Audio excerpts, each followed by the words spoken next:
va qo'llash uchun tayyor bo'lib turgan mezbonlar esa o'zimizniki degan so'zni hozir ishlatishlari aniq.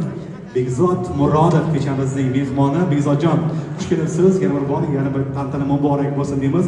Bu oqshom sizga begona emas ekan. Biz bundan g'oyatda xursandmiz. Shunday ekan, yaxshi niyatlar, tabriklarni qo'shiqingiz orqali izhor qilasiz.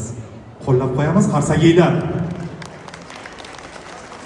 Avvalambor assalomu alaykum. Mana shu Ya shuncha tez aylandi olam